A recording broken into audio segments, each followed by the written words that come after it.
This channel does not promote any violent, harmful, or illegal activities. All content provided by this channel is meant for an educational purpose only.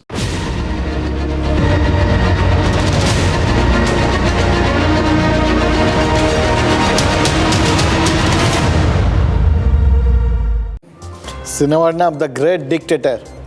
Dictator আর প্রধান চরিত্রে Charles Chaplin. এইটুকুনি যথেষ্ট আপনাদের মাথার মধ্যে খেলতে শুরু করে দিয়েছে নিশ্চয়ই, যে কী হয়েছিল আর কি হতে চলেছে, আর কেনই বা আজকে দ্য গ্রেট ডিক্টেটর সিনেমাটার কথা বলছি। ওই দ্বিতীয় বিশ্বযুদ্ধ শুরুর 2-3 সপ্তাহের মধ্যেই এই সিনেমাটার শুটিং শুরু হয়েছিল, জানেন তো। আর যখন ওই 1940-এর অক্টোবর যখন এই সিনেমাটা মুক্তি পাচ্ছে, ততদিনে অর্ধেক ইউরোপ ওই নাৎসি বুটের তলায় চলে গেছে। কি শোনা গেছিল জানেন? চ্যাপলিনের এই সিনেমাটা মুক্তির পর হিটলার নাকি লুকিয়ে চুরিয়ে 2বার দ্য গ্রেট ডিক্টেটর দেখেছিলেন। আমরা যেরকম ছোটোবেলায় দেখতাম সেরকম আর কি। আর দ্বিতীয়বার দেখার পরেই নাকি জার্মান উপনিবেশ জুড়ে এই সিনেমাটা নিষিদ্ধ ঘোষণা করে দিয়েছিলেন তিনি। অবশ্য না করে উপায়ই বা কী ছিল বলুন, কারণ চ্যাপলিন হিটলার আর মুসোলিনির আদলে একটা হিংকেল আর একটা নাপানোলোনিকে এই সিনেমায় এনেছিলেন এবং দর্শকদের সামনে প্রমাণ করে দিয়েছিলেন যে চেয়ারের লিভার ঘুরিয়ে ঘুরিয়ে দুজনকে ছাড়িয়ে যতই ওপরে ওঠার চেষ্টা করুক, ডিক্টেটররা আসলে নেহাতি খাটো মাপের লোক, ভীতু, মেগালোম্যানিয়াক। চ্যাপলিন হিটলারকে চিনতেন, আমরাও চিনি, আমরা ডোনাল্ড ট্রাম্পকে চিনি। হিটলার তার আত্মজীবনী মাইন ক্যাম্পে লিখেছিলেন, জার্মানদের টিকে থাকতে গেলে আরও বেশি জায়গা জমি দরকার। মানে তিনি এই চারপাশে এটা দখল করে নেবো, ওটা দখল করে নেবো, এগুলো করতেন, তার একটা ব্যাখ্যা দিয়েছিলেন আর কি। মানে জন্মসূত্রে যে দেশটা জার্মানরা পেয়েছিল তাতে তাদের হচ্ছিল না, পোষাচ্ছিল না। হিটলারের মনে হচ্ছিল হাত পা ছড়িয়ে থাকার জন্য তাদের আরও একটুখানি জায়গা দরকার। বাবু কহিলেন, বুঝেছ উপেন, ও জমি লইব কিনে। ওই রকম ব্যাপার, এরা কেনাকেনি না দখল করে নেয়, এইটুকুনি যা তফাৎ আর কি। এই আরেকটু করতে করতে এই প্রায় গোটা ইউরোপটা হিটলার দখল করে ফেলেছিলেন। এবার ডোনাল্ড ট্রাম্পকে দেখুন, তার সাথে যদি হিটলারের তুলনা করে বসি তাহলে কাকে যে বেশি অপমান করা হচ্ছে সেটা নিয়ে কিন্তু প্রশ্ন উঠতে পারে, আমি জানি। কিন্তু তবে আপাতত হিটলারের ঢঙে এই ট্রাম্পের কি মনে হচ্ছে যে আমেরিকানদের হাত পা ছড়িয়ে ছিটিয়ে থাকার জন্য আর একটু জায়গা দরকার? ওই জন্যই কি ওই সেনা পাঠিয়ে ভেনেজুয়েলার প্রেসিডেন্টকে অপহরণ করেছেন? 72 ঘন্টার মতো তো হয়ে গেল। বিশ্বাস করুন, কোনো দেশ যেরকম কিডন্যাপারে পরিণত হতে পারে সেটা এই ট্রাম্পকে আর তার আমেরিকাকে না দেখলে বুঝতে পারতাম না, ভাবাই যায় না।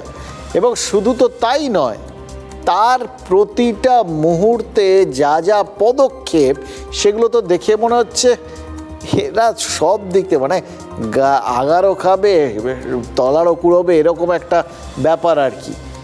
এরা এদিকে ওই প্রেসিডেন্টকে তুলে নিয়ে চলে এলো, কিডন্যাপ করলো, আবার তার সঙ্গে তাদের ওখানকার যে তেলের খনিগুলো সেইগুলোকে নিয়ে আমেরিকান কোম্পানিগুলোকে দিয়ে দিল, বলো তেল তোলো। লক্ষ্যটা কি বলুন তো?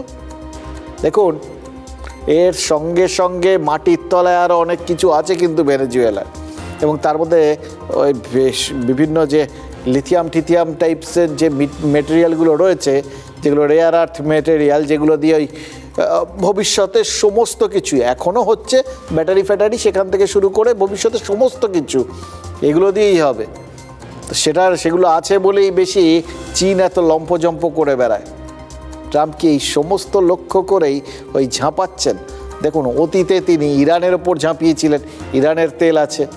এবার তিনি ঝাঁপালেন ভেনেজুয়েলার ওপর, তার তেলও আছে, প্রাকৃতিক ভাণ্ডারও আছে। হয়তো তার কাছে এই খবরটাও আছে যে ওখানে মাটির তলায় শোনা যায় সোনারও একটা ভাণ্ডার আছে। সুতরাং এরকম সোনার দেশকে ছেড়ে আর রাখবেন কেন?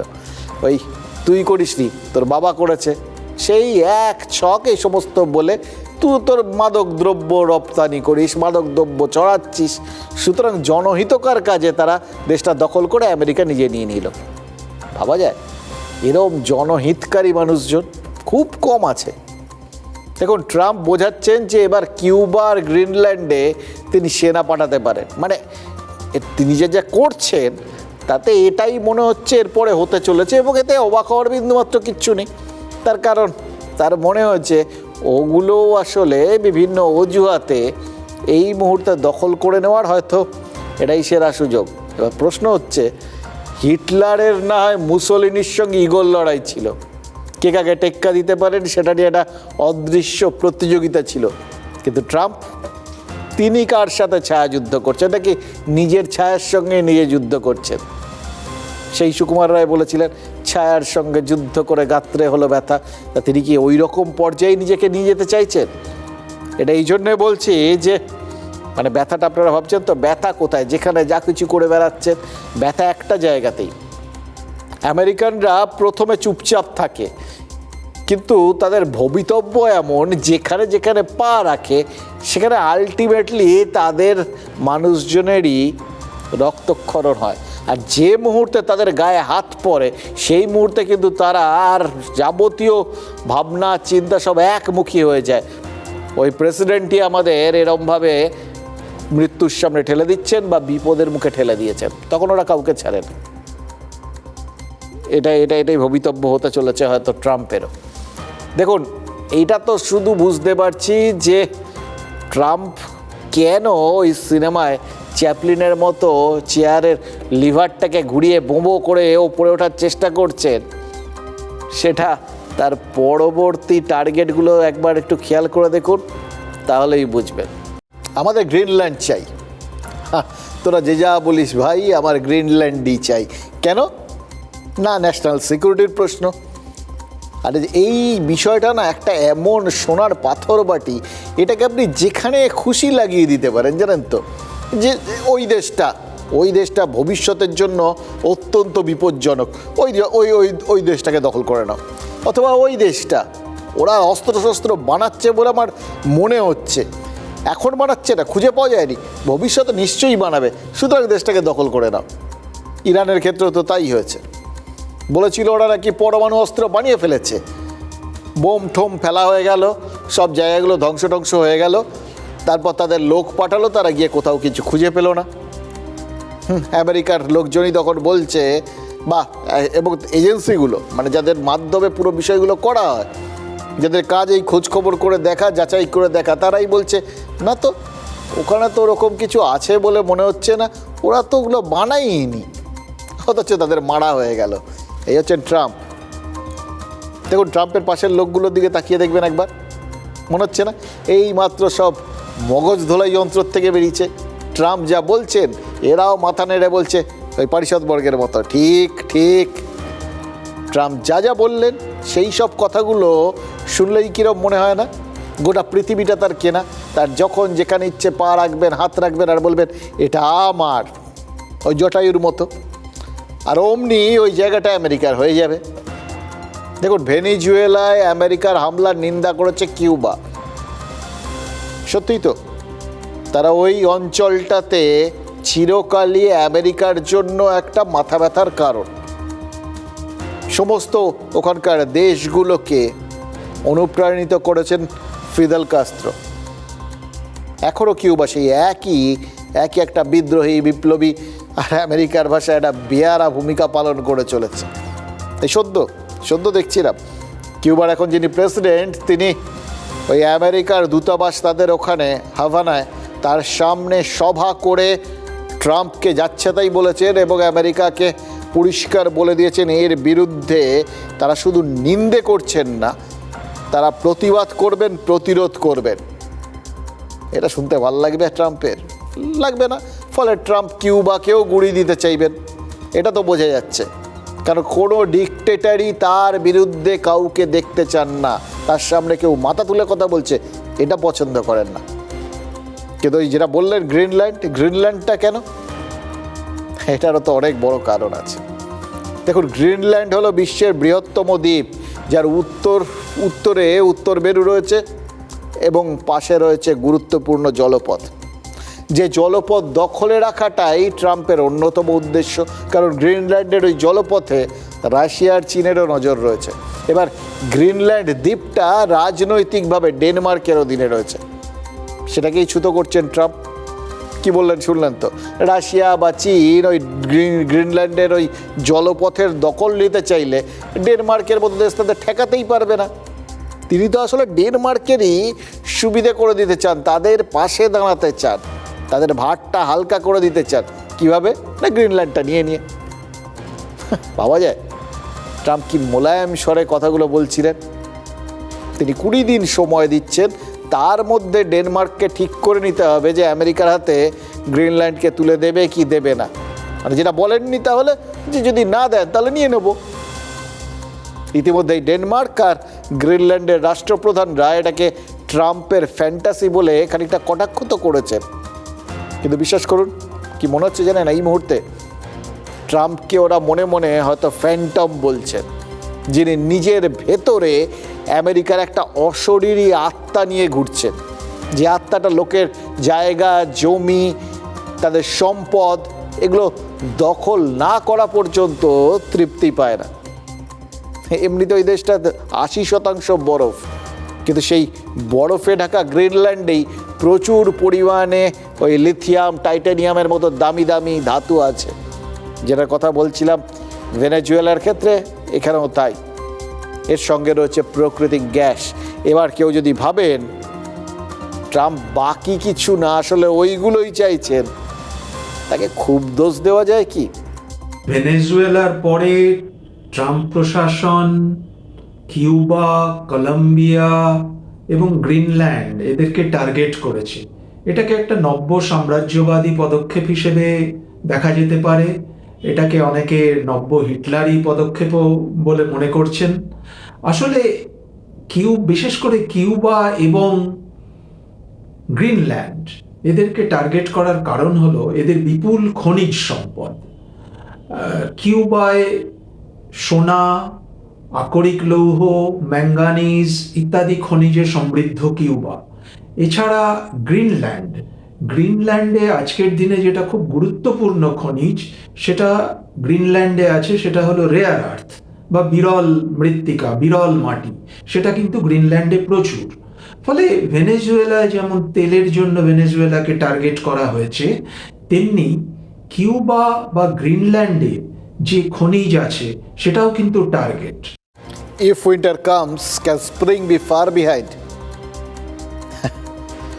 যদি শীত এসেই যায়, বসন্ত কি দূরে থাকতে পারে?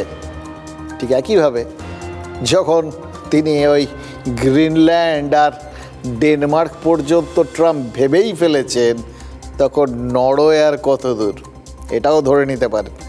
দেখুন, ভেনেজুয়েলার থেকে তিনি যেভাবে সে দেশের প্রেসিডেন্ট আর তার স্ত্রীকে অপহরণ করেছেন, যেভাবে নরওয়ের থেকে নোবেল কমিটির সদস্যদের অপহরণ করার সম্ভাবনাটা অনেকে ভাবতে শুরু করেছেন, সেটা কি খুব আপনাদের ধাক্কা লাগছে? বিশ্বাস করুন, যিনি একটা দেশের প্রেসিডেন্ট এবং তার স্ত্রীকে এইভাবে তুলে নিয়ে আসতে পারেন, তিনি তো ওই নোবেল কমিটির সদস্যদেরও যখন তখন তুলে নিয়ে আসতে পারেন। এ তো কোনো ব্যাপারই না। এরা তো অনেক বড় অপরাধ করেছে, গর্হিত কাজ। এরা এতবার বলা সত্ত্বেও ট্রাম্পকে তো শান্তিতে নোবেলটা কিছুতেই দিচ্ছে না। সুতরাং এই ভয়টা তিনি ধরিয়েই দিতে পারেন, জানেন তো, যে এবার কিন্তু তুলে নিয়ে চলে আসবো, হয় দিয়ে দাও, দেখো ভয় পেও না, তোমায় আমি মারবো না। সত্যি বলছি, এরকমভাবে যদি ট্রাম্প বলেন, এরা না রাজি হয়ে যায়। নোবেল কমিটি ট্রাম্পকে হয়তো এবার সত্যি শান্তিতে নোবেল দিয়ে দিল। কারণ আছে যথেষ্ট, এবার তো সত্যি ট্রাম্পের নোবেল পাওয়ার যথেষ্ট কারণ আছে।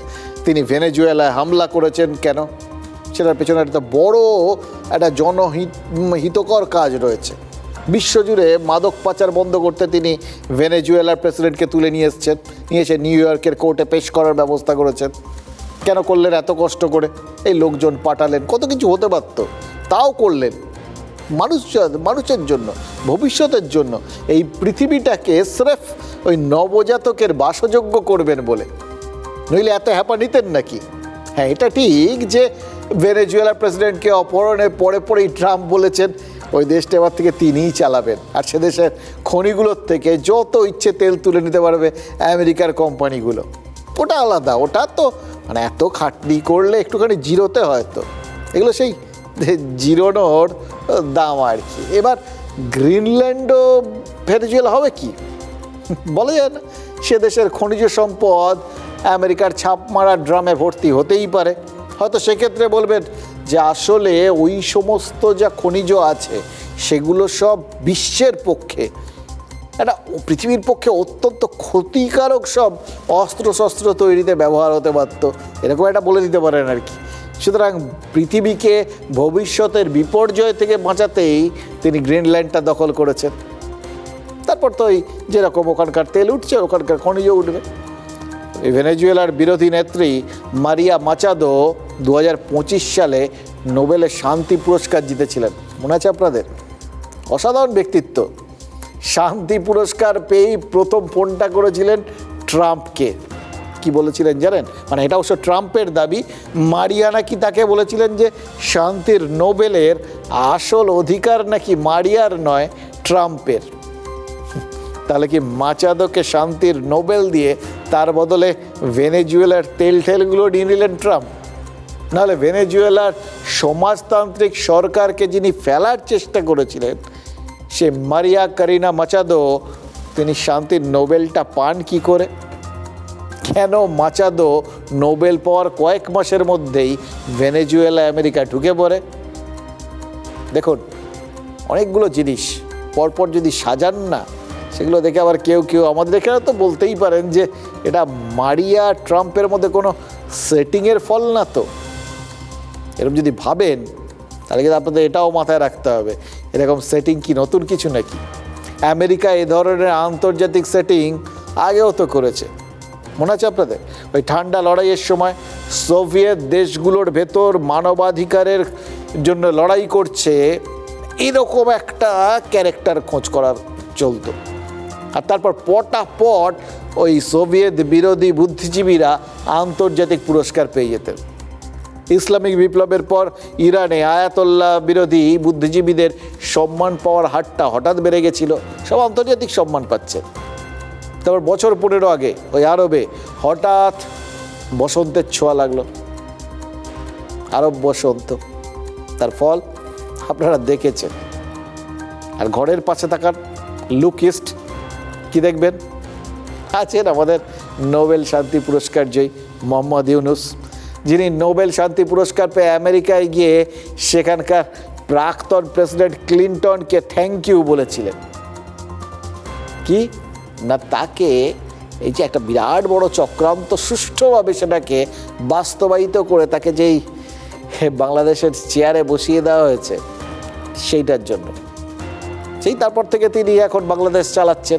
এবার খেয়াল রাখতে হবে যে আমাদের দেশে এরকম কাউকে আমেরিকা খুঁজে পেল কিনা। এবার যদি এই সাম্প্রতিককালে যদি কাউকে শান্তিতে নোবেল পুরস্কার পেয়ে যেতে দেখেন আমাদের দেশে, তাহলে বুঝতে পারবেন একটু মুশকিল আছে, গন্ডগোল আছে কোথাও না কোথাও। কারণ ট্রাম্পের সামনে এখন যা দেখছি তাতে আমরাই তো একমাত্র ওই স্পিড ব্রেকার বলতে পারেন, অথবা গলার কাটা। পাড়ার দাদারা এরকম মাঝে মধ্যে বলেন, জানেন তো, ও জানে আমি কিন্তু খুব রেগে গেছি। এমনিতে মানুষটা ভালো, কিন্তু বাড়াবাড়ি করছে, বাড়াবাড়ি করতে বারণ করিস।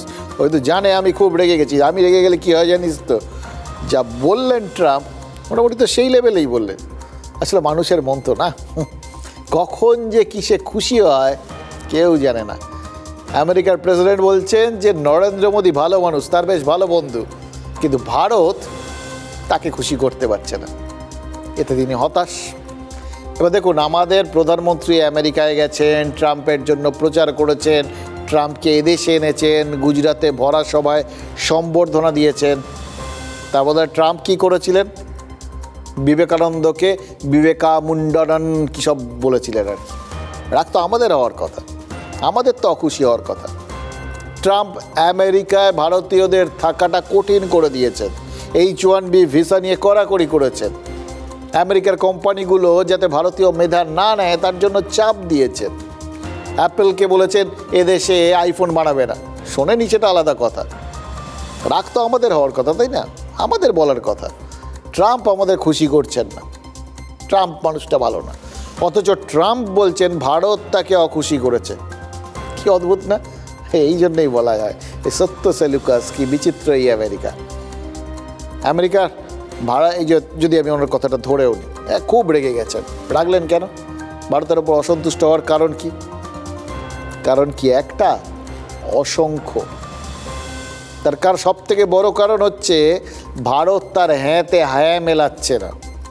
ভারত এখনও রাশিয়ার সাথে সম্পর্ক ছেদ করছে না এবং ভারত তার ইচ্ছে অনুযায়ী ধ্বংসের পথে এগিয়ে যাচ্ছে না। এটা কি করে তিনি মানবেন বলুন তো? একটা গণতন্ত্র হিসেবে, একটা একতাবদ্ধ জাতি হিসেবে ভারতীয়রা যে এখনও দাঁড়িয়ে রয়েছে, এটা পছন্দ করতে পারছেন না তিনি। এই ঐক্য, এই সংহতিটা যতক্ষণ না নষ্ট করবেন ততক্ষণ ওনার শান্তি নেই।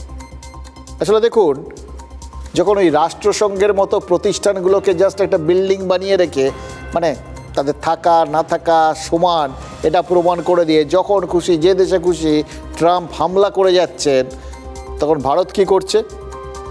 ব্রিক্সের মতো সংগঠনকে কিভাবে আরও শক্তিশালী করা যায় সেই চেষ্টা করছে।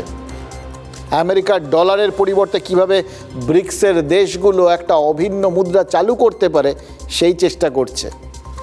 এগুলো তো সবই আমেরিকাকে বাদ দিয়ে নিজেদের একটা নিজস্ব বেঁচে থাকার ব্যবস্থা তৈরি করা, সুস্থ ব্যবস্থা। এগুলো ট্রাম্পের পছন্দ হবে? আর ট্রাম্পের অখুশি হওয়ার মূল কারণ হচ্ছে তিনি বারবার বারণ করার পরেও রাশিয়ার থেকে তেল কেনা বন্ধ করেনি ভারত। উল্টে রাশিয়ার প্রেসিডেন্টকে ভারত আমন্ত্রণ করে নিয়ে এসেছে। ট্রাম্প বুঝেছেন যে তিনি নরেন্দ্র মোদীর ভালো বন্ধু হতে পারেন, কিন্তু সেটা ব্যক্তি মোদীর সঙ্গে তার সম্পর্ক, সেটা ব্যক্তি মোদীর ভদ্রতা। কিন্তু ভারতের প্রধান হিসেবে, রাষ্ট্রপ্রধান হিসেবে ট্রাম্পকে থোড়াই কেয়ার করেন নরেন্দ্র মোদী। ফলে ডোনাল্ড ট্রাম্প তিনি রেগে গেছেন, বড্ড রেগে গেছেন। ওই বলে না, ডোনাল্ড ট্রাম্প কা গুসা কিউ আতা হ্যায়, যে কারণেই আসুক একটু না অনেকটা আতা হ্যায়। ভারতকে যারা খুব হালকাভাবে দেখেছে, যেমন প্রেসিডেন্ট নিক্সনের কথা, ওনার পূর্বজদের কথা চলে যাই, তখন 1971-এর সময়ে যেমন আমাদের প্রাইম মিনিস্টার ইন্দিরা গান্ধী যখন ওনাদের কথা শোনেনি এবং ওনাকে নিয়ে যখন মজা করা হয়েছিল এবং 7th ফ্লিট পাঠিয়েছিল পাকিস্তানকে হেল্প করার জন্য, পূর্ব পাকিস্তানকে হেল্প করার জন্যে, ইন্দিরা গান্ধী কিন্তু ভেঙে চৌচির করে দিয়েছিল পাকিস্তানের দুপাট। বাংলাদেশ জন্ম নিয়েছিল। আজকে 2026, 140 কোটির দেশ, and it's an open market, and world is an open market, যেখানে ভারতে 140 কোটি মানুষের সুবিধা হবে, সেখান থেকে আমরা জিনিস কিনবো। দেখুন, বন্ধুত্বের শর্ত দিচ্ছেন ট্রাম্প, অথচ কিসের পরিবর্তে? বন্ধুত্ব নষ্টের পরিবর্তে। তিনি রাশিয়ার সাথে ভারতের বহু বছরের সম্পর্কের ভিতটা নষ্ট করতে চাইছেন। তাই বারবার যে কথাগুলো বলছেন সেগুলোর মূল লক্ষ্য কিন্তু শুধু একা তিনি না, তার পারিষদবর্গও বলছেন, তা সব কটার মূল বক্তব্যের মূল নির্যাস কিন্তু ভারত এবং রাশিয়ার মধ্যে একটা কোথাও গিয়ে অবিশ্বাসের বাতাবরণ তৈরি করা। কিন্তু মুশকিল হচ্ছে, যেখানটায় তেল কেনার প্রসঙ্গ, সেখানটায় এই যে বারবার আমেরিকার বিভিন্ন কর্তা ব্যক্তিরা বলছেন না যে ভারত তেল কেনা কমিয়ে দিয়েছে, বা ভারত বলেছে তেল কেনা কমিয়ে দিচ্ছে। তেল কেনা কমিয়েছে না কমায়নি সেটা তো রাশিয়া নিজেরাই ভালো জানে।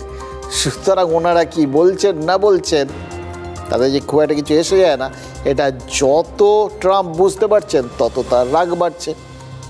নরেন্দ্র মোদী আজ কিন্তু বুঝিয়েছেন যে রাজধর্ম পালন করতে গিয়ে ব্যক্তিগত সম্পর্ককে বাজি রাখাটা ঠিক নয়। সামনে ভোট, এই মাসে এই প্রধানমন্ত্রী এই রাজ্যে প্রচার কর্মসূচি রয়েছে, মালদার সিঙ্গুরে সভা করবেন এবং প্রচারে প্রধানমন্ত্রী কি বলবেন মোটামুটি সেটা আন্দাজ করা কি খুব কঠিন বলুন তো? যাই বলবেন সেটার মধ্যে তৃণমূল সরকারের প্রতি একদম সেই তোপদাগা যাকে বলে আর কি, সেটা থাকবে। এটাই তো থাকছে, এটাই যত দিন যাবে, যত ভোট এগোবে তত তার তোপের জোর বাড়বে। তৃণমূল সরকারের বিরুদ্ধে সংখ্যালঘু তোষণ, শিল্প তাড়ানো, দুর্নীতি, এই সমস্ত অভিযোগগুলো তো আকছার করেই যাচ্ছেন, প্রত্যেক দিন করছেন এবং তার জোর বাড়ছে। অর্থাৎ তৃণমূলের বিরুদ্ধে রাজনৈতিক আক্রমণের ধারটা ভোটের আগে আরও বাড়িয়ে দিয়ে যাবেন। কিন্তু সেই রাজনৈতিক আক্রমণ যার দল এবং সরকারের বিরুদ্ধে, সেই মমতা বন্দ্যোপাধ্যায়কে কিন্তু আজ জন্মদিনের শুভেচ্ছা জানাতে বলেননি প্রধানমন্ত্রী। এটা একটা বৃহত্তম গণতন্ত্রের রাষ্ট্রপ্রধানের তরফ থেকে এখানে তার একটা অঙ্গরাজ্যের প্রধানের প্রতি রাজনৈতিক বা গণতান্ত্রিক সৌজন্য। এটাই হচ্ছে মজা, জানেন তো। এই সৌজন্যগুলো রয়েছে বলেই ভারতের গণতন্ত্রটা এত শক্তিশালী। আর এইটাই ট্রাম্পের অপছন্দ, এইখানেই ট্রাম্প পুরো গোল খেয়ে যাচ্ছেন। ট্রাম্প ব্যক্তিগত সম্পর্কর নিরিখে ভারত আর রাশিয়ার বন্ধুত্ব নষ্ট করতে চাইছেন। আর আমাদের প্রধানমন্ত্রী ভোটের মুখেও মমতা বন্দ্যোপাধ্যায়কে শুভেচ্ছা জানাতে ভুলছেন না, যদিও তিনি জানেন যে তার এই শুভেচ্ছা বার্তাকে রাজনৈতিক দৃষ্টিকোণ থেকে বাম আর কংগ্রেস কিন্তু বিচার করবে। ভাব দেখায় যে দুজন দুজনের শত্রু, দুজনেরই যে টিকিট এক জায়গাতে বাধা এবং আরএসএস এর পারপাস সার্ভ করার জন্যই বিজেপি, সেই পারপাস সার্ভ করার জন্যই তৃণমূল, এটা যত ধরা পড়ে যাবে তত আবার আমরা ঝগড়া করছি, বিরোধ আছে, এটা দেখাতে হবে বলেই বন্ধুত্ব আছে, পারস্পরিকভাবে দেখাতে হবে। প্রথম কথা হচ্ছে সিপিএম এখন হচ্ছে ছাগলের তৃতীয় সন্তান এবং তারা মনে করে যে রাজনীতিতে বিরোধী মানে হচ্ছে শ্রেণী শত্রু। আমরা সেটাতে বিশ্বাস করি না। এবং মন্ত্রী একটা নামকা ওয়াস্তে কাজ করেছেন, বাঁ হাতে মনসাকে পুজো দেওয়ার মতন করে লক্ষিন্দরের যেই এরকম করে একটা শুভেচ্ছা বার্তা পাঠিয়েছেন। আমার বাবা একটা কথা বলেন, দিয়েছে তো নেয় তো নি। এই জয়প্রকাশ বাবুর কথা শুনে আমার সেটা মনে হচ্ছিল। কিন্তু যাই হোক, রাজনৈতিক বাধ্যবাধকতা হয়তো এরকমই। দেখুন, 1995 সালে প্রকাশিত হয়েছিল মমতা বন্দ্যোপাধ্যায়ের স্মৃতিকথা। বইটার নাম জানেন তো? একান্তে। তার 84 নম্বর পাতায় মমতা বন্দ্যোপাধ্যায় লিখেছেন তার জন্মদিনের কথা। মা গায়ত্রী দেবীর কাছ থেকে শুনেছেন যে পূজার অষ্টমীর সন্ধিক্ষণে নাকি তার জন্ম। এটাই তিনি ওখানে লিখেছেন আর কি। পরে এক রিয়েলিটি শোয়ের সাক্ষাৎকারেও সে কথা জানিয়েছিলেন। এবার জানুয়ারিতে তো দুর্গাপুজো হয় না, তাহলে মমতা বন্দ্যোপাধ্যায়ের নিজের লেখনী এবং জবানিতে জানিয়ে দেওয়া হয়েছে যে এই 5ই জানুয়ারি জন্মদিনটা তিনি মানেন না। জন্মের সাথে দুর্গাপূজার যোগ থাকে, এটা যদি একবার মেনে নেওয়া যায় তাহলে সেই ব্যক্তির দিকে হিন্দুত্বের তীর ছোড়াটা বিজেপির পক্ষে সহজ হবে না। তাই তারা কোনো সরকারি নথিতে এই 5ই জানুয়ারি তারিখটা যেহেতু রয়েছে নিশ্চয়ই, সেই হিসেবেই তারা সেই দিন নিশ্চয়ই আছে, নইলে আর নরেন্দ্র মোদী জানলেন কী করে তারিখটা, এবং সেই জন্যেই সেই দিনে ব্যক্তিগত শুভেচ্ছা পাঠিয়েছেন।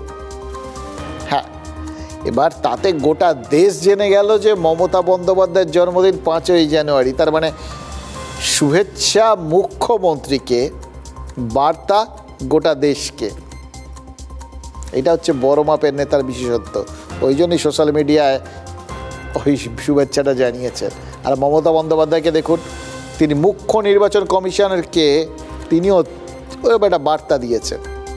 একবার না, বারবার 3বার বলে একটা কথা আছে না। এবার তিনি 3য়বার ওই মুখ্য নির্বাচনী কমিশনারকে চিঠি দিয়েছেন এবং মূল জায়গা এক, সেটা হচ্ছে ওই এসআইআরটা বন্ধ রাখুন। একই বক্তব্য 3বার, যদি মেনে নেন আর কি, এরকম একটা ব্যাপার। দেখুন, তার একটাই বক্তব্য, এসআইআরটা বন্ধ রাখুন, নইলে অনেক বৈধ ভোটার ভোটাধিকার হারাবেন। দেখুন, 1.5 মাসের মধ্যে 3বার জাতীয় নির্বাচন কমিশনকে চিঠি দিয়েছেন মুখ্যমন্ত্রী এবং 4 পাতার চিঠিতে যে অভিযোগগুলো তুলেছেন সেগুলো কোনোটাই কিন্তু ফেলনা নয়, এটাও আপনাদের মাথায় রাখতে হবে। যেমন সময়বদ্ধ প্রক্রিয়ার কথা বলা হলেও বারবার সময়সীমা বদল করা হয়েছে। পদ্ধতিগত আর প্রক্রিয়াগত পরিবর্তনের নির্দেশ টেক্সট মেসেজের মাধ্যমে দেওয়া হচ্ছে, মানে যথাযথ লিখিত নির্দেশ দেওয়া হচ্ছে না। এটা তো আমরা বিভিন্ন সময় এই নির্বাচন কমিশনের ক্ষেত্রে দেখছি। বিএলওরা তারা বারবার বলছেন, পিআরওরা তারা বলছেন যে নির্দেশগুলো আসছে প্রতি মুহূর্তে বদলাচ্ছে, কিন্তু সেগুলো সব মৌখিকভাবে। এটাতে তারা ব্যাপক প্রবলেমে পড়ে যাচ্ছে। বিহারে যেভাবে এসআইআর হয়েছে, বাংলায় সেই পদ্ধতি অনুসরণ করা হয়েছে। আমি দেখছিলাম আমার এক বন্ধুকে ওই এসআইআরের নোটিশ পাঠিয়েছে শুনানির জন্য, এবং তাতে কিন্তু ওই বিহারের কথা বলা হয়েছে। দেখুন, রাজ্য সরকারের দেওয়া স্থায়ী বসবাসের শংসাপত্রকে মান্যতা দেওয়া হচ্ছে না। এইটা হচ্ছে এখন আসল রাগের জায়গাটা। তার কারণ সাম্প্রতিককালে রাজ্য সরকার বিভিন্ন রকম বন্দোবস্ত করেছিল যাতে এই যে এখানে বসবাসের শংসাপত্রটা সেগুলো সহজে বিভিন্ন লোককে দেওয়া যায়। আপনারা পরপর খেয়াল করে দেখুন মমতা বন্দ্যোপাধ্যায় কী বলেছিলেন। তিনি বলেছিলেন, প্রথম কথা বলেছিলেন, যাদের যাদের শুনানিতে ডাকা হচ্ছে ওই তাদের যাতে কাগজপত্রগুলো ঠিক, মানে যা যা দরকার আর কি, সেগুলো গুছিয়ে তাদের হাতে তুলে দেওয়া যায়, তার জন্য এলাকায় এলাকায় ক্যাম্প করতে হবে, may I help you camp, সরকারের তরফ থেকে। কিন্তু নিশ্চয়ই সেটার পেছনে বা তার চারপাশে একটা দলীয় সহায়তার বাতাবরণ তৈরি হবে। প্রথম থেকে তো তারা তাই করছিলেন। ওই সিএ ক্যাম্প ট্যাম্প যখন ওপাশে করা হচ্ছে, তখন এই এসআইআর ক্যাম্প করেছিল তৃণমূল। লক্ষ্য তো এটাই ছিল, মানুষের যেটা যেটা দরকার সেটা হাতের কাছে গুছিয়ে দিয়ে দেওয়া। এবার এক্ষেত্রে এই ডোমিসাইল সার্টিফিকেট এটা বিভিন্ন রকমভাবে দেওয়া যায়, সরকার দিতে পারে, কিন্তু এখন অভিযোগ হচ্ছে সেই ডোমিসাইল সার্টিফিকেটগুলোকে নাকি মান্যতা দেওয়া হচ্ছে না। এই জায়গাটাই তিনি মানে সব থেকে ক্ষুব্ধ হয়েছে। এই তৃতীয়বার যে বন্ধ করার দাবি, তার কারণ হচ্ছে এটাই। আবার তৃণমূল নেত্রী হিসেবে তার রাজনৈতিক কৌশলও একেবারে অমোঘ। দেখুন, মানুষজন যারা শুনানিতে ডাক পেয়েছেন বা তাদের আশেপাশের লোকজন যারা কোনো রকম অনিশ্চয়তায় ভুগছেন, সেগুলো তাদের কাছে তো মনে হবে যে না, তৃণমূল নেত্রী আমাদের পাশেই দাঁড়িয়েছেন। কিন্তু আবার খেয়াল করে দেখুন যে অভিযোগগুলো এসআইআরের প্রথম থেকে উঠেছে, অর্থাৎ অনুপ্রবেশকারীরা এখানে ঢুকে পড়ে বিভিন্ন পরিচয়পত্র বানিয়ে নিয়েছে, আমাদের ভোটার তালিকায় ঢুকে পড়েছে, তাদের ছিকে বার করার জন্য এসআইআরের যে প্রচেষ্টাটা, সেই উদ্দেশ্যটাই তো ব্যাহত হয়ে যাবে এই ধরনের শংসাপত্রগুলোর মধ্যে যদি কোথাও কোনো গণ্ডগোল থাকে তাহলে। কারণ এটা তো বারবার বিভিন্ন রাজনৈতিক দলের তরফ থেকে অভিযোগ করা হয়েছিল, এবং এটাও তো দেখা গেছে যে এই বাংলাদেশিরা তারা ঢুকে পড়ে সমস্ত পরিচয়পত্রগুলো বানিয়ে নিয়েছে। আর পরিচয়পত্রগুলো বানানো তো সম্ভব তখনই যখন সরকারি কাগজপত্র তারা পাচ্ছে। সুতরাং সরকারের দেওয়া কাগজপত্রের দেওয়ার ক্ষেত্রেটা যে একটু গাফিলতি আছে, গণ্ডগোল আছে, সেটা তো প্রমাণিত সত্য। সেইটা মাথায় রেখেই এখন যদি নির্বাচন কমিশন ওই প্রমাণপত্রগুলো, ওই স্থায়ী বসবাসের প্রমাণ শংসাপত্রগুলোকে গ্রহণ না করবে, ঠিক করে, দোষ দেওয়া যাবে বলুন তো? পরিস্থিতি তো নিজেরাই তৈরি করে ফেলেছেন। কিন্তু এই বারবার তিনি আপত্তি জানাচ্ছেন, সেই আপত্তি গ্রাহ্য হবে না জানার পরেও মুখ্যমন্ত্রী বারবার 3 বার কেন আপত্তি করলেন, এইটা হচ্ছে আসল প্রশ্ন। খেয়াল করে দেখুন, মুখ্যমন্ত্রী তার আপত্তির কথাটা অফিসিয়াল প্যাডে তিনি দিয়েছেন, মুখ্যমন্ত্রী হিসেবে দিয়েছেন। এই আপত্তি নথিভুক্ত করার একটা গুরুত্ব রয়েছে। প্রত্যেকটা অভিযোগ তিনি কিন্তু রাজ্যবাসীর সামনে মেলে ধরতে পারছেন। যারা শুনানিতে ডাক পেয়ে আতঙ্কে ভুগছেন, তারা ভাববেন যে মমতা বন্দ্যোপাধ্যায় তাদের পাশে রয়েছেন, ভোটের বাক্সে তার প্রতিফলন পড়বে। আবার নির্বাচন কমিশনকে পাল্টা একটা চিঠি লিখে দিয়েছেন, তো এটা বুঝতে পেরে বিরোধী দল নেতা শুভেন্দু অধিকারীও, চিঠির লড়াই চলছে, চিঠিতে লিখেছেন তিনি বিরোধী দল নেতা হিসেবে বাংলার লক্ষ লক্ষ আইন মেনে চলা জনতার প্রতিনিধিত্ব করছেন, এবং মমতা বন্দ্যোপাধ্যায় নিজের চিঠিতে যা অভিযোগ করেছেন সবগুলোকে আবার পাল্টা খণ্ডন করে দিয়েছেন শুভেন্দু অধিকারী। মানে বিষয়গুলো যাচ্ছে আপনার নির্বাচন কমিশনের দিকে, কিন্তু যাবার পথেই প্রত্যেকেই নিজের একটা তীর আরেকটা তীরকে যেন কাটাকুটি করে দিচ্ছে। শুভেন্দু অধিকারীর দাবি, রাজনৈতিক উদ্দেশ্যে মিথ্যে প্রচার করছেন তৃণমূল নেত্রী। এসআইআর প্রক্রিয়ার ওই যে গোটা বিষয়টা, সেটাকে যে স্থগিত রাখতে বলেছেন, এর মাধ্যমে মুখ্যমন্ত্রী আসলে হার স্বীকার করে নিয়েছেন। দেখুন, যে যার মতো করে আমাদের দেখাবে, আমাদের বোঝাবে, এটাই তো স্বাভাবিক। ভোট এলে তো সমস্ত জিনিসেরই দুটো দিক হয়ে যায়। মানে এই মুহূর্তে যেহেতু যুযুধান মূল দুই পক্ষ, তাই ওই দুটো দিক বললাম। আর যদি কোনো তৃতীয় চতুর্থ পক্ষরা তৈরি হয়ে যায়, তারাও তাদের মতো করে দেখাবেন, হয়তো কম বেশি হবে, কিন্তু দেখাবেন যে নিজেদের মতো করে। এটা নিয়েও তো কোনো রকম সংশয় নেই। মুখ্যমন্ত্রী যেরকম রাজ্যবাসীর প্রতিনিধি, বিরোধী দল নেতাও সংবিধান অনুযায়ী রাজ্যবাসীর প্রতিনিধি। এবার তাহলে এটার একটা কীরকম ইন্টারেস্টিং ব্যাপার দেখুন। ওই বললাম, সব তীর একজন রাজ্যবাসীর প্রতিনিধির তীর আরেকজন রাজ্যবাসীর প্রতিনিধি তীর দিয়ে সেটাকে খণ্ডন করলেন। আর যার কাছে এই দুটো যাচ্ছিল সেই গণেশ কুমার, তাকে আর কষ্ট করে জবাব দিতে হলো না। মমতা বন্দ্যোপাধ্যায়ের 4 পাতার সঙ্গে শুভেন্দু অধিকারীর 4 পাতা একসঙ্গে অ্যাটাচ করে হয়তো তিনি ফাইল ক্লোজ করে দেবেন। দেখুন, নির্বাচন কমিশনের ঠিকানায় লেখা চিঠি সোশ্যাল মিডিয়ায় পোস্ট করার ফল কিন্তু এটাই, জনসমক্ষেই কাটাকুটি খেলাটা হয়ে গেল। তৃণমূলের উন্নয়নের পাঁচালির পাল্টা চোরেদের পাঁচালির প্রচার শুরু করেছে বিজেপি। নন্দীগ্রামের মানুষ আলো ফুটতেই উন্নয়ন আর চুরির হিসেব নিকেশ শুনছেন। গরিব মানুষ ছটপটিয়ে মরে, বাঁচতেছে বিআই থেকে বিবরণ। আর এটা আমাদের উন্নয়নের পাঁচালি। কেউ কেউ নকল করে ব্যঙ্গ করে ব্যঙ্গময় গল্প বলছে। আপনি লক্ষ্মীর পাঁচালীকে ওইভাবে নকল করে আইপ্যাকের তৈরি গান বাজাতে পারেন? আপনার সত্যি কথাটা এবার বলে দেওয়া হচ্ছে, আর উনার গায়ে লাগছে। উনি এই শব্দটাতে ভীষণ ইরিটেটেড হন, চোর শব্দতে। পাঁচালির পাল্টা পাঁচালি হলে চিঠির পাল্টা চিঠি হবে না। মমতা বন্দ্যোপাধ্যায় মুখ্য নির্বাচন কমিশনারকে চিঠি লিখে এসআইআর স্থগিত রাখার দাবি জানিয়েছেন। তাঁর অভিযোগগুলি হলো, সময়বদ্ধ প্রক্রিয়ায় ইচ্ছে মতো সময়সীমা বদল করা হচ্ছে, টেক্সট মেসেজে নির্দেশ বদল করে দেওয়া হচ্ছে, তথ্য প্রযুক্তির অপব্যবহার করে ব্যাক এন্ডে নাম মুছে ফেলা হচ্ছে, বিহারে বংশলতিকা মানা হয়েছে, বাংলায় মানা হচ্ছে না, রাজ্যের দেয়া স্থায়ী বসবাসের শংসাপত্র স্বীকার করা হচ্ছে না, কারণ না জানিয়েই ভোটারদের শুনানিতে ডাকা হচ্ছে। বিজেপির ইশারায় যদি কাজ করে কেউ, মাস্টার যা বলছেন কেউ প্রভুর নির্দেশ তাই পালন করছেন, এটা অন্যায় হচ্ছে মানুষের সাথে। উনি বলছেন ফ্যামিলি ট্রি কেন মানা হবে না? ঝাড়খণ্ডে বা ইয়েতে মানা হয়েছিল, বিহারে মানা হয়েছিল।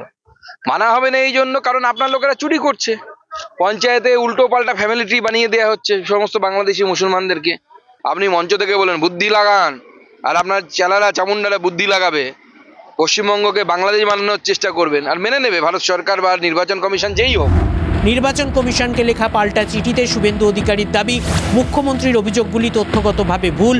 জাতীয় নির্বাচন কমিশনকে কালিমালিপ্ত করার জন্য উদ্দেশ্য প্রণোদিতভাবে তথ্য বিকৃতি করা হচ্ছে। মুখ্যমন্ত্রীর প্রশাসন ও পার্টি প্রতি পদে এসআইআরের সঙ্গে অন্তর্ঘাত করছে। পর্যবেক্ষক থেকে বিএলও মাঠে নেমে কাজ করা ব্যক্তিদের ওপর চাপ সৃষ্টি করা হচ্ছে। সোশ্যাল মিডিয়ায় মিথ্যার প্রচার করা হচ্ছে। সাজানো প্রতিবাদ মিছিল করে ভয়ের বাতাবরণ তৈরি করা হচ্ছে। এটা তো পত্র যুদ্ধ বলবো না, এটা বিরোধী দল নেতার কাজের মধ্যে পড়ে। উত্তর তো দেওয়ার কথা গণেশ কুমারের। এখন গণেশ কুমারের ঢাল হয়ে বিজেপিকে নামতে হচ্ছে কেন? না, বিজেপির নির্দেশেই তো গণেশ কুমার চলেন। মুখ্যমন্ত্রীর মিথ্যাচারটাকে প্রকাশ্যে আনার দায়িত্বটা বিরোধী দলনেতার। আমার কাজের পরিধির মধ্যে এটা পড়ে, তাই আমি করেছি। সেই তাগিদ থেকে 7 তাড়াতাড়ি শুভেন্দু চিঠি দিয়েছে। আরে ওটা বিরোধী দলনেতার পদ, ওটা ইলেকশন কমিশনের পিআরওর পদ নয়। নির্বাচন কমিশনকে লেখা চিঠিতে শুভেন্দু অধিকারীর দাবি, এসআইআর স্থগিত করার দাবি জানিয়ে মুখ্যমন্ত্রী কার্যত হার স্বীকার করে নিয়েছেন। আচ্ছা, শুভেন্দু অধিকারী কেন দাবি করছেন যে মুখ্যমন্ত্রী হার স্বীকার করে নিলেন? কারণ এসআইআর না হলে ভোট হবে না, আর ভোট না হলে রাজ্য সরকারের লাইসেন্স রিনিউ হবে না, রাষ্ট্রপতি শাসন জারি হয়ে যাবে। এটা তো তিনি বারবার দাবি করেন, নিয়মিত দাবি করেন। পরের ভোটে সরকার টিকবে না, ভোটটাকে হোক, তখন তো বোঝা যাবে যে এসআইআর নিয়ে বাংলার সিংহভাগ মানুষ কি ভাবছেন।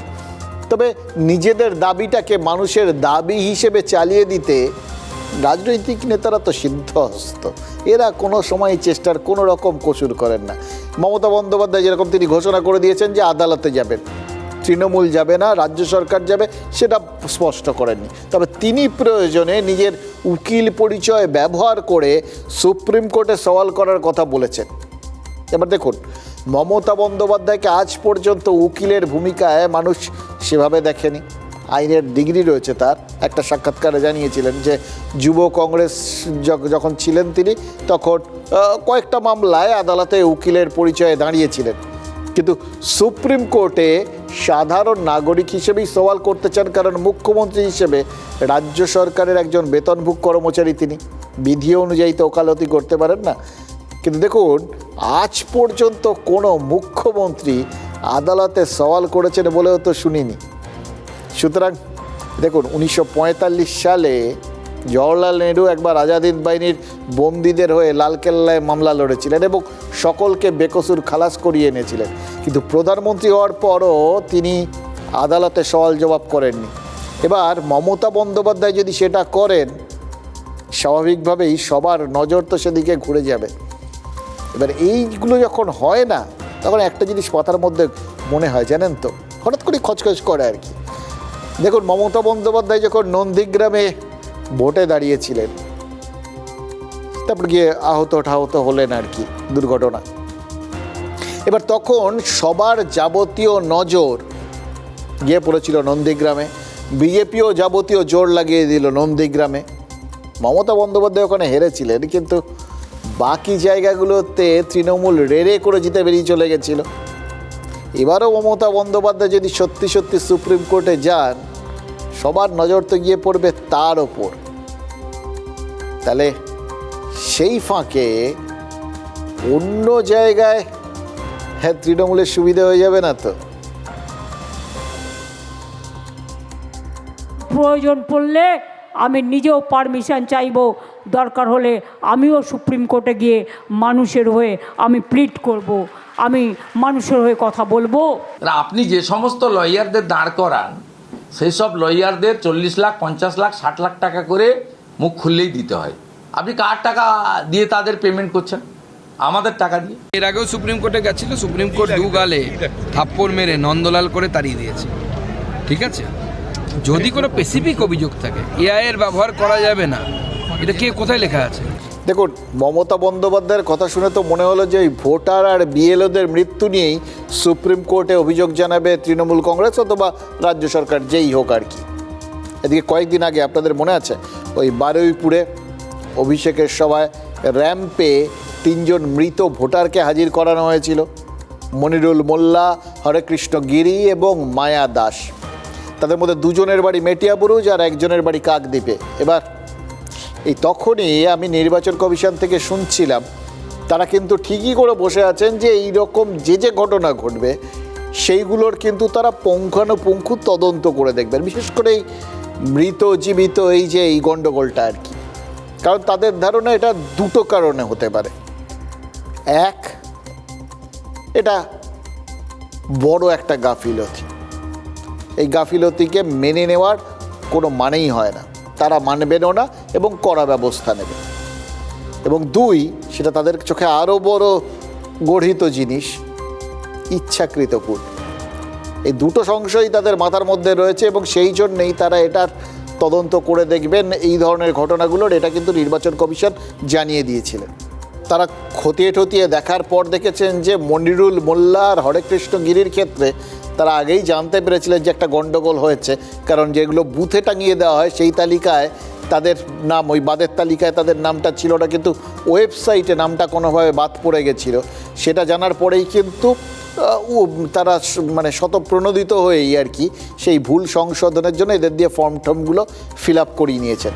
কিন্তু মায়া দাসের বিষয়টা তারা ভুল বলেই ধরছেন এবং সেটাকে খতিয়ে দেখছেন। বা দেখুন, কমিশনের এক আধিকারিকের বক্তব্য হচ্ছে অভিষেকের সভার অনেক আগে 2 জনের ফর্ম যেহেতু ফিল আপ করে দেওয়া হয়েছিল, তাই এইটার ক্ষেত্রে আলাদা করে ব্যবস্থা নেওয়ার কোনো বিষয় নেই। কিন্তু মায়া দাসেরটা এখনও তারা পরিষ্কার করেননি। তবে হ্যাঁ, আগে যাদের বিরুদ্ধে তারা এফআইআর করতে বলেছিলেন অর্থাৎ দুজন ইয়ারও, দুজন এই ইয়ারও, এদের বিরুদ্ধে তখন এফআইআর করতে বলার পরেও কিন্তু এফআইআর হয়নি। তাই জন্যেই স্ট্যাটাস রিপোর্ট চাওয়া হয়েছে এবং ভবিষ্যতেও কিন্তু এই ধরনের চাপগুলো যে আসবে সেটা আমরা বুঝতে পারছি। আর চাপ পাল্টা চাপের খেলার মানেই তো ভোট, এটাও তো বুঝতে পারছি, জানেন তো। এই যেরকম ভোটে এবার বাড়তি কেন্দ্রীয় বাহিনী চাওয়া হয়েছে, এবার সেই চাওয়ার মধ্যেও আবার দেখুন চাওয়াটা একরকম, তারপর পাওয়াটা আরেকটা ব্যাপার। মানে আপনি চাইলেন 100 এলো 1, এটাও হতে পারে, অথবা আপনি চাইলেন 100 এলো 150, সেটাও হতে পারে, যেটাই হোক আর কি। সেই চাওয়ার এবং পাওয়ার মধ্যে যে সম্পর্কটা সেটা খুব ইন্টারেস্টিং। তার থেকেও ইন্টারেস্টিং সেই চাওয়া পাওয়ায় সবার মন ভরছে কিনা, এবং তার মধ্যেও মানে এই আসলে সেটা একটা চাপের বিষয়। এই এতগুলো লোক কেন্দ্রীয় বাহিনী, তাদের খরচা, তাদের রাখার ব্যবস্থা, স্কুল বাড়িগুলো ভর্তি হয়ে যাওয়া, এ সমস্ত আছে। আমরা দেখিয়েছিলাম আপনাদের আগে না, যে কত কত স্কুল বাড়িতে পড়াশুনো বন্ধ হয়ে গেছে শুধু এই কেন্দ্রীয় বাহিনীর জওয়ানগুলোকে রাখতে হচ্ছে বলে। তো সেটা তো থাকবে একটা দিকে। আরও একটা আছে, কেন্দ্রীয় বাহিনীকে নিয়ে ওই রাজনৈতিক নেতাদের বক্তব্যের মধ্যে না সেই একটা পুরনো গল্প রয়েছে, যাহা চাই তাহা ভুল করে চাই, যাহা পাই তাহা চাই না। এটা হচ্ছে সেই রকম। অতীতে কেন্দ্রীয় বাহিনী এসে যে বিভিন্ন রকম অবতার দেখিয়েছেন আর কি, বিভিন্ন রূপে অবতীর্ণ হয়েছেন, তার ভিত্তিতে রাজনৈতিক দলগুলো আবার নিজেদের পছন্দ মতো অবতারের কেন্দ্রীয় বাহিনী চাইছেন আর কি। মানে ধরুন যদি বিজেপির লোকেদের সাথে কথা বলেন, তারা বলবেন ওই 2011-র মতো কেন্দ্রীয় বাহিনী চাই, তাদের যেরকম ভূমিকা ছিল সেই ভূমিকার কেন্দ্রীয় বাহিনী চাই। তৃণমূল স্বাভাবিকভাবেই তারা চাইবেন সাম্প্রতিককালে যে সমস্ত কেন্দ্রীয় বাহিনীটা নিয়ে এসেছিল সেই রকম। না না, এমনি অন্য কিছু না, ওসব ভাববেন না, ওই জাস্ট সংস্কার আর কি, তুকের মতো ওই রকম, সেইভাবেই ধরতে পারেন। তবে শুধু ওই মাঝখানে যে সমস্ত কেন্দ্রীয় বাহিনীগুলো 11-র পরে এসেছিল, শোনা গেছিল তারা কেউ খুব একটা বেরন ঠেরন নিয়ে আর কি, যেখানে রাখা হয়েছিল সেখানেই তারা বসেছিলেন। আবার বহু সময় এরকম হয় জানেন তো, যে কেন্দ্রীয় বাহিনী এসছে কিন্তু তার কমান্ডিং অফিসার তো এখানকার, তারা খুব একটা কমান্ড দেননি, তারাও নড়েননি, অনেক কিছু হয়। তো সেই জন্যেই এই রাজনৈতিক দলগুলো নিজেদের পছন্দ মতো ভূমিকায় দেখতে চাইছে এই কেন্দ্রীয় বাহিনীকে। মাঝখান থেকে ওই জাতীয় নির্বাচন কমিশনে আর কি রাজ্যের মুখ্য নির্বাচনী আধিকারিক মনোজ আগরওয়াল আবেদনটা জানিয়ে রেখে দিয়েছেন। বাংলায় ভোটের দফা কমানো যায় কিনা সেটা নিয়েও কিন্তু কথা হয়েছে, জানেন। এটার সঙ্গে আবার বাহিনীটা যুক্ত, মানে যদি দফা কমান তাহলে বাহিনী বাড়াতে হবে। তার মানে কেন্দ্রীয় স্বরাষ্ট্রমন্ত্রী অমিত শাহ যে 15ই এপ্রিল তারিখটা বলে দিয়েছেন, সেই দিনের মধ্যে রেজাল্ট বেরিয়ে যাওয়ার একটা সম্ভাবনা কিন্তু দেখা যাচ্ছে। মানে যখন আলোচনা হচ্ছে যা রটে তার কিছুটা তো বটে, অর্থাৎ ভোট এগিয়ে আসার একটা সম্ভাবনা দেখতে পাচ্ছি। রেজাল্ট আগে বেরোনোর অর্থ ভোট এগিয়ে আসা, এটাই তো। সেক্ষেত্রে রাজনৈতিক চাপানুতর কিন্তু আরও কয়েকদিনের মধ্যে আরও দ্রুত বেড়ে যাবে। হয়তো সেই কারণেই নিজেদের চাপ মুক্ত রাখতে রাজনীতিকরা ঠাকুর দেবতার গান বাজনার চর্চা করছেন। এটা খুব ইন্টারেস্টিং। মমতা বন্দ্যোপাধ্যায় মাঝে মধ্যেই স্তোত্র পাঠ করেন, ওটা আপনারা জানেন। আর শুভেন্দু অধিকারী যথারীতি তার ভুল ধরেন, এটাও আপনারা জানেন। আজকে জাস্ট একটু উলট পুরাণ হয়েছে, আজ শুভেন্দু অধিকারীও কিন্তু গান গেয়েছে। কোনোদিন পড়েছো পাঁচালি? এসো মা লক্ষ্মী, বসো মা লক্ষ্মী, থাকো মা লক্ষ্মী আমার ঘরে? কোনোদিনও পড়েছো পাঁচালি? জয় জয় দেবী চলাচল সারে, কুচ সুবিত মুক্ত হারে, বীণা রঞ্জিত পুস্তক হস্তে, ভগবতী ভারতী দেবী নমস্তে। আপনার ডাক মা নিশ্চয়ই শুনবে, সেই কারণেই আপনি নজরুল মঞ্চে গিয়েছেন। আমার যাওয়ার সময় হলো, দাও বিদায়। মাঝে মধ্যে এইরকম রিলিফ দরকার, জানেন তো। এটা জানে আমাদের রাজনৈতিক নেতারাও জানেন আমাদের জন্য কখন কি দরকার। গুরুভার হয়ে গেলে একটু হালকা করে দেন। আসলে জনসেবা করার জন্য না এখন লক্ষ্মীর পাঁচালী, সরস্বতী স্তোত্র বা নজরুল গীতি সবই মনে হচ্ছে কণ্ঠস্থ করতে হবে। উন্নয়নটা কি শুধু পাঁচালীতেই রয়ে যাবে? এইটা হচ্ছে আমাদের প্রশ্ন। দেখুন, তৃণমূল উন্নয়নের পাঁচালী শোনাবে, বিজেপি দুর্নীতির পাঁচালী শোনাবে। নন্দীগ্রামে যেটা হচ্ছে, এবার সেটা যদি মানে ইন জেনারেল গোটা রাজ্যটাতে হতে থাকে তাহলে গোটা রাজ্যটাই নন্দীগ্রাম হয়ে যাবে। তবে উন্নয়ন নিয়েও কিন্তু একটা কম্পিটিশন রয়েছে জানেন তো, যেটা দেখে ভালো লাগলো। দেখুন, মৌখালীতে মুড়িগঙ্গা নদীর ওপর 4 কিলোমিটার লম্বা গঙ্গাসাগর সেতুর শিলান্যাস করলেন মুখ্যমন্ত্রী। তাতে শুধু গঙ্গাসাগর যাত্রা নয়, দক্ষিণ 24 পরগনার যাতায়াত অনেকটাই সরল হয়ে যাবে। কিন্তু উন্নয়নের রাজনীতি বলে আমাদের তো এখানে কিছু হয় না, এখানে উল্টোটা হয়। মানে এক পক্ষ উন্নয়ন করলে বা উন্নয়নের উদ্যোগ নিলে অন্য পক্ষ ব্যাগরা দেবেই, এটাই হচ্ছে এখানের উন্নয়নের রাজনীতি। সুতরাং বিরোধী দল নেতা শুভেন্দু অধিকারী তিনি যুক্তি দিয়ে দিয়েছেন যে জাতীয় জলপথ নদীর ওপর সেটার ওপর নাকি রাজ্য সরকার সেতু বানাতে পারে না। মানুষের উপকার হবে। দেখুন, কে বানালো কি এলো গেল, সবই তো মানুষের টাকা, কেন্দ্র বানিয়ে দিক বা রাজ্য, দিচ্ছি তো টাকা আমরা, কেউ এটা বানিয়ে দিক না। আর যদি তাই হয়, যদি সত্যি ওখানে রাজ্য সরকার বানাতে না পারে তাহলে কেন্দ্রীয় বানিয়ে দিক না। কেন্দ্র একদিন বানায়নি কেন, সেটাই বা কে বারণ করেছিল? বাম জমানার মন্ত্রী কান্তি গাঙ্গুলি তিনি একবার উদ্যোগ নিয়েছিলেন এবং তিনি বলছেন যে এখন যারা বিরোধী তারাই তো তখন বাধা দিয়েছিলেন। 2009 সেতু বানাতে কেন্দ্রের কাছে নাকি প্রস্তাব পাঠিয়েছিলেন তারা, আর তখন বলা হয়েছিল মুকুল রায় যে মন্ত্রকের প্রতিমন্ত্রী সেই জাহাজ মন্ত্রক সেতু তৈরি করবে, এবং যথারীতি সেতুটা হয়নি আর কি। ঘটনাচক্রে তখন সবাই এক ছিলেন আর কি, শাসক বিরোধী সবাই এক। সুতরাং হ্যাঁ, বামেদের বলাটা সুবিধা হয়ে গেছে। কিন্তু এখন বিজেপি প্রশ্ন তুলছে যে তৃণমূল কি করে সেতু তৈরি করবে, আর বিজেপি তারাও পাশাপাশি কিন্তু সেতু তৈরি করতে চাইছে। তবে সেটা এখানে না, উত্তরবঙ্গের সেবকে করোনেশন ব্রিজের একটা বিকল্প সেতু তৈরি করতে চাইছে। প্রস্তাবিত নতুন সেতু সেবক থেকে শুরু হয়ে ওই এলেন বাড়িতে গিয়ে শেষ হবে। সেটাও ওখানকার মানুষজনের জন্য কিন্তু খুব উপকারী একটা সেতু হতে চলেছে। কিন্তু সেটা নিয়ে আবার বিজেপিকে খোঁচা দিচ্ছে তৃণমূল।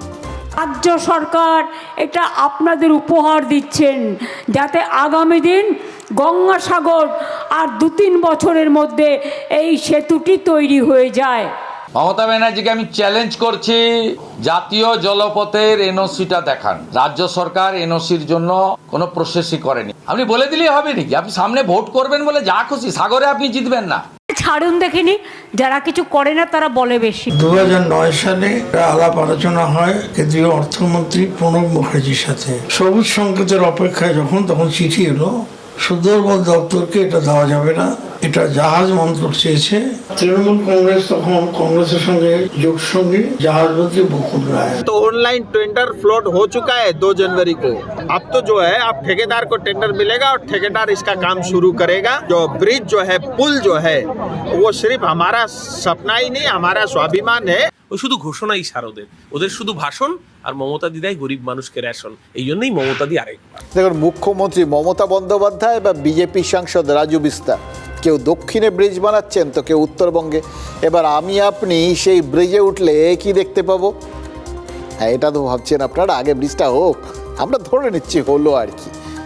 গঙ্গাসাগর সেতুতে দাঁড়ালে গঙ্গাসাগর দেখবো, আর নতুন করোনেশন ব্রিজে উঠলে চোখের সামনে দার্জিলিং দেখবো। কিন্তু যদি রাজনীতি ওই ব্রিজে ওঠে, গঙ্গাসাগর বা দার্জিলিংয়ের বদলে চোখের সামনে ক্ষমতা দেখবে, গদি, চেয়ার, ওটাই আলটিমেট। দেখুন, সেতু দিয়ে ক্ষমতার কাছে পৌঁছতেই দুটো সেতুর শিলান্যাস হয়ে গেল, এবং কাকতালীয়ভাবে দুটো সেতুই এপ্রিলে শুরু হবে, ততক্ষণে ভোটও শুরু হয়ে যাবে। ভারী মজার বিষয় কিন্তু, জানেন তো। আচ্ছা, সেতু বা ব্রিজ কেন বানানো হয় বলুন তো? যাতে দূরত্ব কমে, তাই তো? রাজনীতিও চাইছে জয়ের সঙ্গে নিজেদের দূরত্ব কমাতে, আর সেই কারণেই একের পর এক অঙ্ক। ওই তৃণমূলের রাজ্যসভার সাংসদ মৌসম ব্যানার্জির নোট তৃণমূল ছেড়ে যে কংগ্রেসে ফিরলেন, তৃণমূল কি বলছে মৌসমের ঘাস ফুল ছেড়ে হাত যোগে শুভেন্দু অধিকারীর হাত আছে। এটা কীরকম ভাবনা? বলা হচ্ছে মৌসমের তৃণমূলে যোগটা ছিল শুভেন্দুর হাত ধরেই, তাই এবারও ফিরে যাওয়াটাও হয়তো সেই হাত ধরেই হয়েছে। এবার দেখুন, কার যে কোনখানে কতটা অধিকার বোধ রয়েছে, সবাই তো পুরনো কংগ্রেস থেকেই এসছেন, ফলে ধরে নিতেই পারেন যে এখন বিজেপিতে গেলেও শুভেন্দু অধিকারীর হয়তো ওই কংগ্রেসের ভেদ অলিগলিতে সমান অধিকার রয়েছে আর কি হেঁটে যাওয়ার, তো সেরকমই গেছেন আর কি। আর শুভেন্দু অধিকারীও এই সুযোগে বলে দিয়েছেন, এর মানে হচ্ছে তৃণমূলটা তিনিই চালান। কিন্তু প্রশ্ন সেটা না, প্রশ্নটা হচ্ছে সংখ্যালঘু প্রধান মালদায় তৃণমূল সবেতেই কেন বিজেপিকে খুঁজে পাচ্ছে? তৃণমূলই কি বিজেপিকে প্রাসঙ্গিক করছে, নাকি বিজেপি ওই সংখ্যালঘু প্রধান জেলাতে নিজেরাই প্রাসঙ্গিক হচ্ছে? অঙ্কটা এমন জটিল না, কেসি না গো নাকানি চুয়ানি খেতে পারেন জানেন তো। তবে অঙ্ক জটিল হলে পেছন থেকে শুরু করতে হয়। গত বছর লোকসভার প্রচারে বাংলায় 23টা সভা করেছিলেন প্রধানমন্ত্রী, তার মধ্যে 8টা সভা ছিল উত্তরবঙ্গে। মালদা উত্তর আর দক্ষিণে 2 প্রার্থীর সমর্থনেই সভা করেছিলেন প্রধানমন্ত্রী। দক্ষিণে শ্রীরূপা মিত্র চৌধুরী হারলেও উত্তর মালদায় জিতে গেছিলেন খগেন মুর্মু, মনে আছেন তো, এই যিনি কদিন আগে রক্তাক্ত হয়েছিলেন। এবার সেখানেই যাচ্ছেন প্রধানমন্ত্রী। চলতি মাসের 17ই জানুয়ারি উত্তর মালদাতেই সভা করার কথা। এবার খেয়াল করে দেখুন, লোকসভা ভোটের প্রার্থী ঘোষণার পর মালদায় গেছিলেন মোদি এর আগের বার লোকসভায়, আর এবার বিধানসভা ভোটটা ঘোষণার আগেই তিনি চলে যাচ্ছেন। গত সপ্তাহে চাঁচলে সভা করে মাটি পরখ করে এসেছেন শুভেন্দু অধিকারীও। এখান থেকেই মৌসম বেনজিরের হাত যোগে বিজেপির হাত দেখার অঙ্ক। মৌসম কংগ্রেসে ফিরে প্রার্থী হয়ে একটা ভোটও যদি কাটেন না, সেটা তৃণমূলের ক্ষতি। আবার মিমের মতো কোনো প্রার্থী দাঁড়িয়ে গেল, সেখানেও তৃণমূলেরই ক্ষতি। সংখ্যালঘু ভোট ব্যাংক মানে যেভাবেই যেই কাটুক, তাতে তৃণমূল ক্ষতি দেখছে, আর আপনি সেই অঙ্কের পেছনে বিজেপিকে দেখতে পাচ্ছে। এবার অঙ্কটা খানিকটা মিলল কি না? এর আগে এই শুভেন্দু অধিকারীর হাত ধরে রাজ্যসভার সাংসদ হয়েছিলেন এই মৌসম নূর। সেদিনকে আবেগবান নেত্রী, আমাদের প্রিয় নেত্রী মমতা বন্দ্যোপাধ্যায়কে ভুল বুঝিয়ে রাজ্যসভার সাংসদ হয়ে 6 বছর ধরে রাজ্যসভার সুবিধা ভোগ করলেন। এরা সুবিধাবাদী। ওনারা বলছে তৃণমূলটা আমি চালাই, তৃণমূলের লোকেরা আমার কাছ থেকে পরামর্শ নিচ্ছে। আমি সেদিন বলেছিলাম গনিখান চৌধুরীর বাড়ির লোকেরা এই তৃণমূলে থাকতে পারে না, এর বাইরে আমি কিছু বলি। তাহলে বুঝলেন, এখন রাজনৈতিক অঙ্ক কষাকষি চলছে। অঙ্ক অবশ্য আমরাও কষেছি জানেন, একটা অন্য অঙ্ক, এবং সেই অঙ্কটা কষতে গিয়ে দেখছি আমাদের জন্য পুরোটাই মাইনাসে রান করছি আমরা। বলে না, ধানের চেয়ে খড়ের দাম বেশি। ব্রিটিশ আমলের গ্রাম বাংলায় একটা প্রচলিত কথা, এটা ব্রিটিশ চলে গেছে কিন্তু বাঙালির রসবোধ ওটা যেরকম ছিল সেরকমই আছে, থাকবেও। আর সেই আমলে জোরদার জমিদারদের দুর্নীতির কারণে ধানের চেয়ে আসলে খড়ের দাম যে বেশি হয়ে যেত, যার জন্য এই রসিকতাটা চালু হয়েছিল আর কি, সেটা এই আমলেও কিন্তু মনে হচ্ছে একই রকম রয়ে গেছে জানেন। এই যে বাড়ি তৈরির খরচের চেয়ে যদি শৌচালয় তৈরির খরচ বেশি হয়ে যায়, তাহলে এটা আপনাদের মনে আসবে না? মানে অনেকটা সেই মুরগির চেয়ে ডিম দামি হয়ে যাওয়ার মতো ব্যাপার। উদাহরণ চারপাশে ঘুরে বেড়াচ্ছে আর কি, সেই জন্যই আমাদের এই অঙ্কগুলো মাথার মধ্যে আসছে, মানে যাতে আমরা মাইনাসে রান করি আর কি। মালদা ছেড়ে একটুখানি বাঁকুড়ার দিকে গেলেই পেয়ে যাবেন অঙ্কটা। ভোট আসছে তো, তাই আমরা এদিক ওদিক দৌড়চ্ছি, নেতারাও ছোটাছুটি করছেন, মানে কে কাকে দেখে অনুপ্রাণিত হচ্ছেন কে জানে। যাই হোক, বাঁকুড়ায় প্রধানমন্ত্রী আবাস যোজনায় শহরের ক্ষেত্রে একটা বাড়ি বানানোর জন্য বরাদ্দ কত জানেন? 3,68,000 টাকা। আর বাঁকুড়ার ওখানকার পুরসভার শৌচালয়ের জন্য বরাদ্দ 6.5 লাখ টাকারও বেশি। এবার সরকার বলতেই পারে কেন্দ্রের বরাদ্দ কম, তারপর দীর্ঘদিন ধরে টাকা দেয় না, রাজ্য সরকার অনেক বেশি দিচ্ছে, ঠিক। কিন্তু বাড়ি তৈরির খরচের থেকেও একটা বাথরুম তৈরির খরচ বেশি হয়ে যাচ্ছে না? তবে বরাদ্দ যখন হয়েছে তখন এটা ধরে নিতে পারেন যে বাথটব, জাকুজি এই সমস্ত নিশ্চয়ই থাকবে আর কি।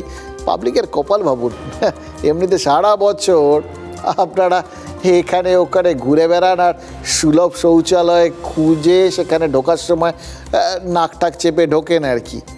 কিন্তু এবার 6.5 লাখ টাকার এরকম যখন বাথরুম, সেখানটায় ভাবতেই পারেন যে বাড়ি না থাকলে কি হলো, বাড়ির টাকা কেউ না দিলে কি হলো, এর থেকে দামি বাথরুম তো আছে, এটাই বা কম পাওয়া কিসে।